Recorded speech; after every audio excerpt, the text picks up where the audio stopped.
भाकपा माले महासचिव दीपंकर भट्टाचार्य ने भाकपा माले जिला कार्यालय में आयोजित प्रेस वार्ता को संबोधित करते हुए बीजेपी को भ्रष्टाचारी जुटाव पार्टी कहा। आरा लोकसभा से सुदामा प्रसाद व अगियाव विधानसभा उपचुनाव के लिए शिव प्रकाश रंजन की घोषणा की। जी, किस सवाल पे आज का प्रेस कॉन्फ्रेंस है? अभी चुनाव है और चुनाव में आरा और काराकाट दोनों सीट से भाकपा माले इंडिया गठबंधन के तहत चुनाव मैदान में है। अगियाव विधानसभा में उपचुनाव भी है और ये उपचुनाव भी मनोज मंजिल के साथ जो अन्याय हुआ है, मनोज मंजिल और 22 साथियों को आजीवन कारावास की सजा सुनाई गई और इसके चलते मनोज जी की विधानसभा सदस्यता खत्म हो गई और इसलिए चुनाव है उपचुनाव। ये दोनों चुनाव हम लड़ रहे हैं। सुदामा जी आरा से हमारे उम्मीदवार हैं, राजा राम जी काराकाट से उम्मीदवार हैं और साथ ही शिव प्रकाश रंजन यहाँ से विधानसभा में अगियाव से चुनाव में हमारे उम्मीदवार हैं। तो इस चुनाव में भोजपुर के जनता से अपील है, ये जो चुनाव है देश को बचाने के लिए, संविधान की रक्षा के लिए, लोकतंत्र की रक्षा करने के लिए और जो बात साबित हो चुकी है कि भारतीय जनता पार्टी अब तक के देश में सबसे भ्रष्ट पार्टी, सबसे भ्रष्ट सरकार और अगर तीसरी बार ये सरकार लौट के आती है तो बचा कुचा लोकतंत्र कुछ भी नहीं आप बचेगा, संविधान खत्म हो जाएगा। और इसीलिए संविधान और लोकतंत्र को बचाने के लिए, इस भ्रष्टाचार के खिलाफ एक निर्णायक लड़ाई लड़ने के लिए, जनता के अधिकारों को हासिल करने के लिए हमारे पास एक ही अधिकार है संविधान में, वो वोट का। तो जनता बिल्कुल उस वोट के हथियार का इस्तेमाल करे इस चुनाव में और एक एक वोट से मोदी सरकार को सत्ता से बेदखल करे और आरा से साथी सुदामा जी को विजयी बना करके भेजे, ताकि जो काम अभी विधानसभा के धरातल पर हो रहा है, यहाँ के किसानों, बटाईदारों, दुकानदारों, यहाँ के तमाम जो मेहनत के तमाम है, उनके सवालों पर जो लड़ाई हम यहाँ लड़ रहे हैं, जो लड़ाई मनोज मंजिल जी लड़ रहे थे, सड़क पर स्कूल हो, कोरोना काल में इलाज का मामला हो, ये तमाम सवाल, ये लड़ाई आप विधानसभा से लेकर के दिल्ली की संसद में भी, देश के लोकतंत्र के सबसे बड़े पंचायत में भी इस लड़ाई को हम लोग लड़ सके, ये मौका हमारे को मिलना चाहिए। ये अपील भोजपुर के मतदाताओं से है।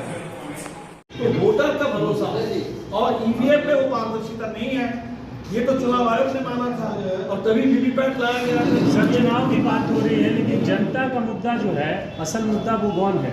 इंडी गठबंधन के लोगों के पास एनडीए और बीजेपी है, बीजेपी के पास पाकिस्तान और आतंकवाद है। नहीं, एनडीए तो मुद्दा इसलिए बनता है कि वो सत्ता में है, तो सत्ता में जो है उनसे सवाल नहीं पूछेंगे तो किन से करेंगे? आरके सिंह ने कहा है कि सुदामा प्रसाद हमसे रिपोर्ट कार्ड मांग रहे हैं, उन्होंने कब रिपोर्ट जारी किया है? आपको लगता है कि ये चुनाव में मुद्दा बनेगा?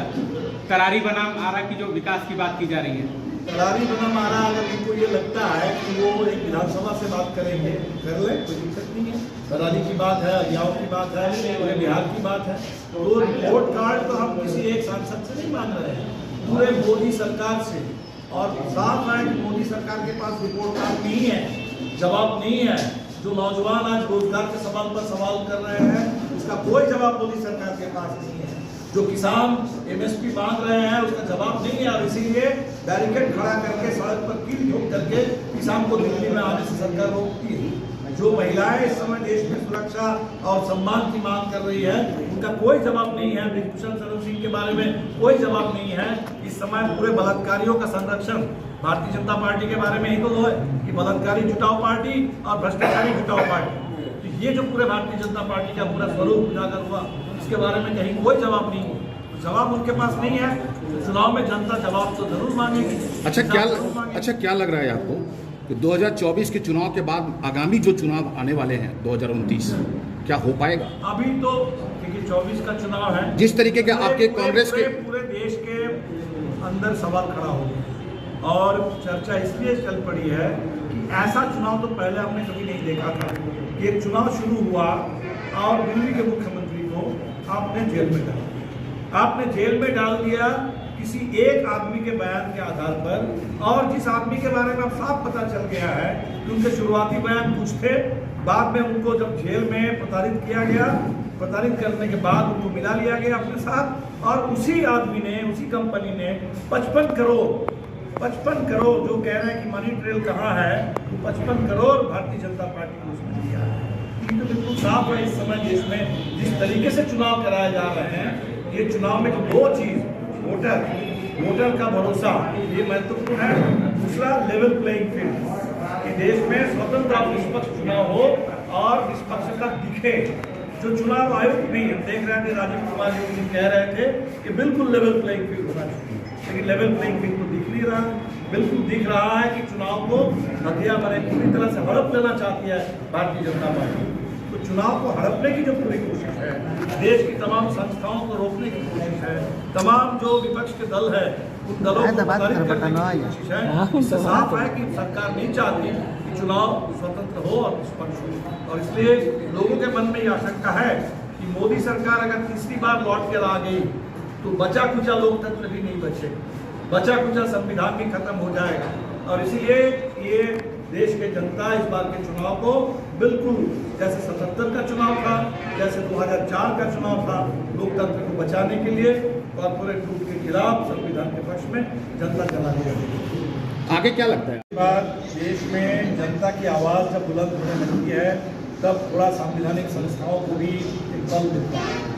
अभी हम देख रहे हैं कि देश में किस तरह से किसानों का आंदोलन खड़ा हुआ, पूरे ईवीएम पर आंदोलन खड़ा हुआ, नौजवानों का आंदोलन खड़ा हुआ। तो हम देख रहे हैं कि सुप्रीम कोर्ट भी अब पूरे, चाहे इलेक्टोरल बॉन्ड पर हो, ईवीएम पर हो, सुप्रीम कोर्ट भी ईडी के ऊपर सवाल करना हो, सुप्रीम कोर्ट से भी सवाल उठ रहे हैं। और उससे कोर्ट को भी बल मिलता है जनता से, और जनता को भी सुप्रीम कोर्ट से जनता को भी ताकत मिलती है। हम चाहेंगे कि इस समय का जो चुनाव है, वादे की ये कोशिश है, चुनाव जब सत्ता बनाम जनता का चुनाव है और वो सत्ता अगर पूरी तरह से कॉर्पोरेट के साथ दोस्ती के आधार पर चल रही है, तो कॉर्पोरेट की सत्ता है, तो जनता को अगर इस सत्ता के खिलाफ लड़ना है तो जनता की ताकत पकड़ने की जरूरत है, जन सहयोग की जरूरत है।